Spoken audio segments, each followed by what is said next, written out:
joni te nati wonde puccu sara kubal kimi rewɓe joni te nati wonde puccu sara kubal ummane tinani sere tinani nati ɗo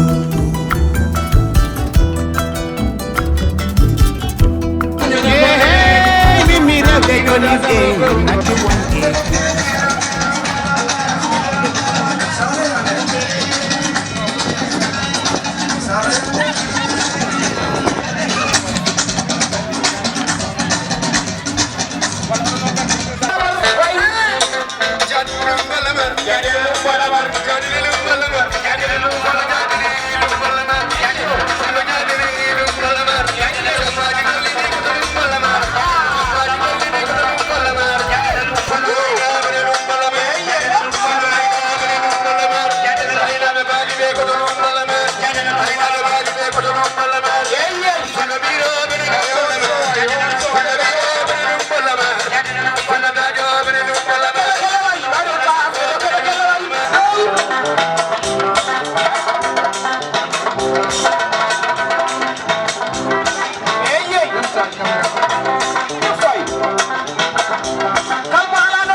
kamɓe guevri min ɗo hannde aɓe mbaɗa journée mondial ɗum noon ɓe noddi ko actiraji développement ko wayno relais ji en wonde agent santé ji foof ko ɗum ɓe noddi ɗo hannde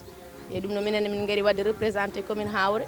ɗo e nder Sinthiou Bamambé hannde ɗo min ñalli welnude journée o machallah hannde ko ñalawma rewɓe poti tan ko duwanede rewɓe poti tan ko teddinede rewɓe kadi poti tan ko wannede kala ko jiiɗi par ce que rewɓe goni foof kala ko jiiɗon e aduna ko rewɓe ɓuri tan ko teddinede banne kala ko jiiɗi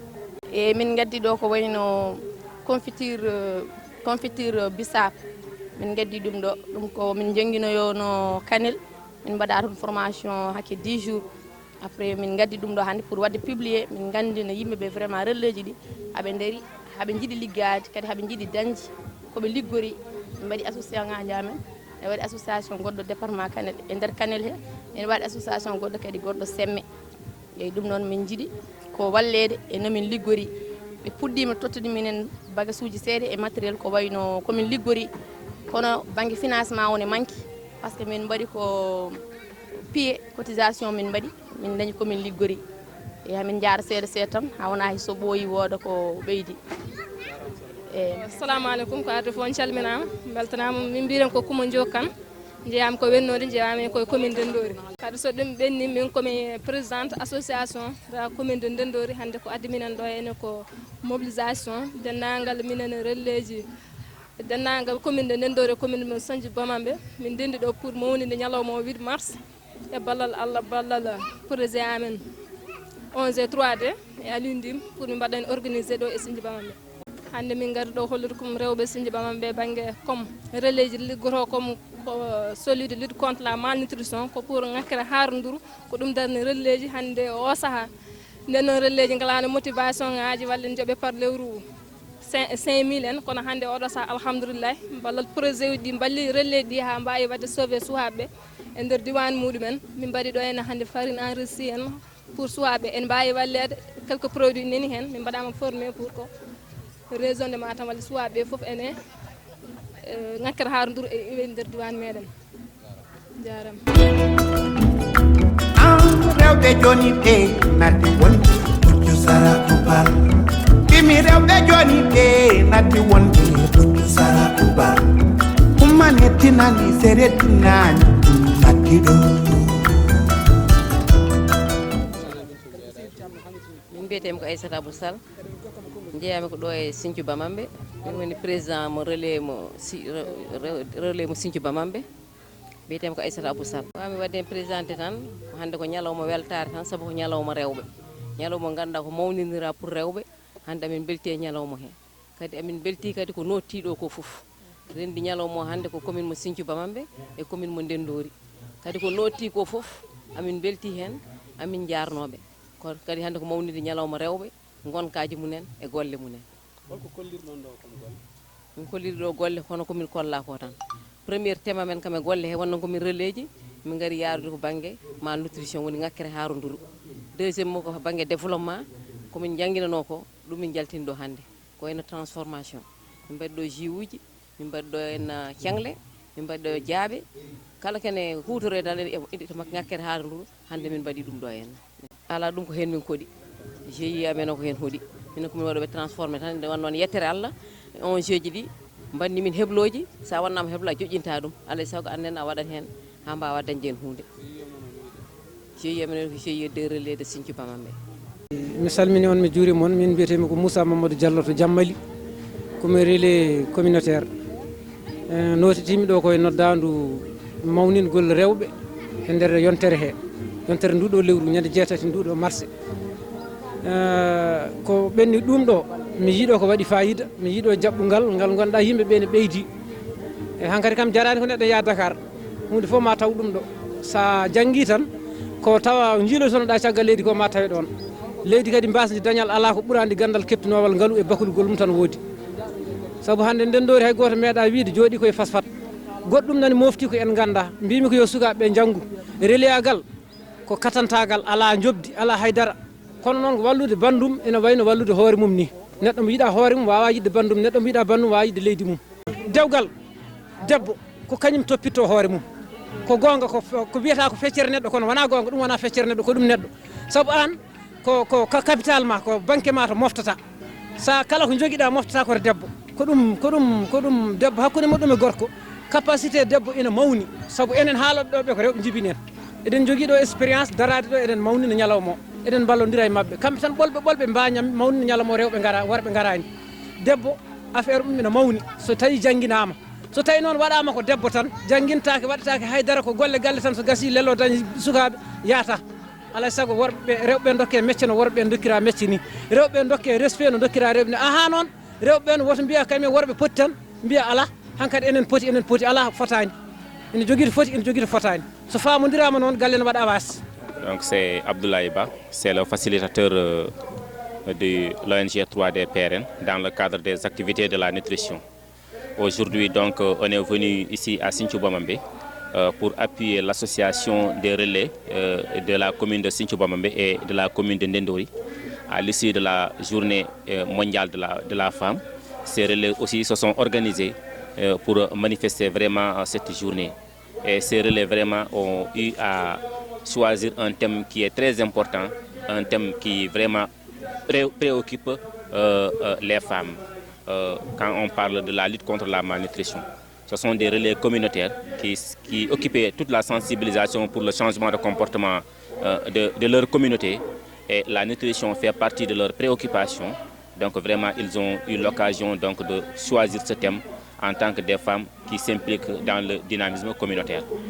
Et parmi ces thèmes qu'on a eu à choisir, nous avons aussi fait la prestation, tout ce qui est de la transformation des produits locaux. Et ces femmes ont eu à présenter aussi des produits locaux qu'on a fabriqués ici dans la zone, des produits qu'on a cultivés dans la zone, transformés dans la zone et sont aussi vendus dans la zone au niveau de la communauté. Tout cela s'est présenté au niveau des femmes. Ça veut dire que cette association des relais qui est là, ce sont des femmes dynamiques, organisées vraiment pour sensibiliser leur communauté. Ils profitent de l'occasion aujourd'hui de la célébration du Journée mondiale de la femme pour vraiment donner ce thème et donner aussi l'occasion des femmes de la commune de Sinthiou Bamambé et de Ndendori pour vraiment lancer ce message au niveau de la nutrition. Quand on parle de la nutrition, on parle des enfants de 0 à 5 ans. Donc ces relais qui étaient dans leur communauté à sensibiliser les enfants sur le calendrier vaccinal, sur le respect des CPN, sur aussi les activités de communication, à savoir le PZ, à savoir le dépistage, pour qu'au moins qu'on ait le suivi de la promotion de croissance de ces enfants. Et nous remercions aussi vraiment le parrain ou bien même la marine qui a vraiment qui a accepté cette invitation, donc Madame Kadja Talla, donc vraiment qui a soutenu ces relais-là vraiment à organiser une belle journée. Mais aussi nous remercions aussi le facilitateur de la zone, Aliou Baydindim, qui a porté l'initiative de ces relais, qui les a soutenus, qui les a accompagnés vraiment à organiser cette belle journée au niveau de Sinthiou Bamambé, à l'instar de la journée mondiale des femmes le 8 mars aujourd'hui à Sinthiou Bamambé. Diako, superviseur wala facilitateur no hewbe pamirta e ONG 3D PRN. Ganda hande sababu garangal men do hande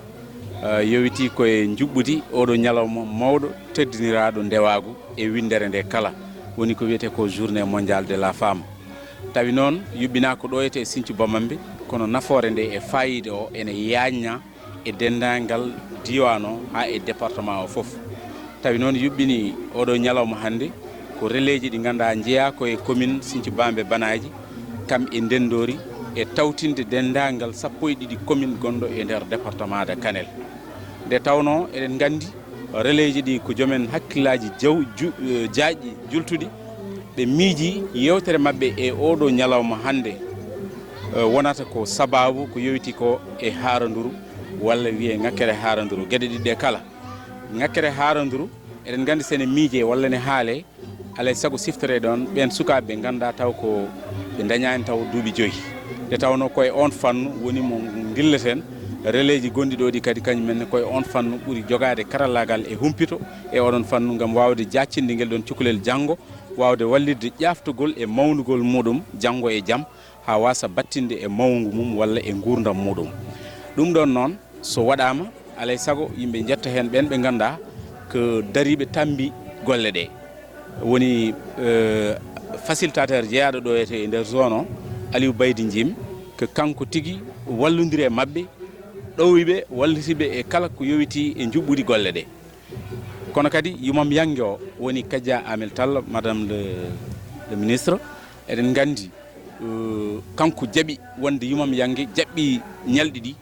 o fawi ɗum e becce makko o tambi ɗum e juuɗe makko o wi maw dus relais ji ɗi beele janggo e jaam ma ngakkere haruduru yalto diwan o tawi kanko mo teske e ndeɗon darde o teske e jeeyaɓe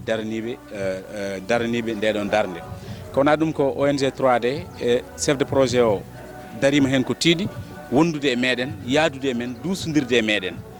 tawtorede mo ñalɗi ɗi e wadde hen darde tinde ɗe ganduɗa ɗeɗon janggo ma yetto ko wiyete ko CNDN ko conseil national développement nutritionnel ha yañño e leydi ndi foof ande de ndekete oɗo ñalamo ko ñalamo aduniyankejo kono noon omo yuɓɓine e kala nokku tengti noon e ɓen ɓe ganduɗa ko relais ji communautaire bawɗi tambade golle cukaku e golle haranduru ɗum ɗon tonguire sutura e jaam duumiɗo e nder diwan Kanel diwan Matam département de Kanel.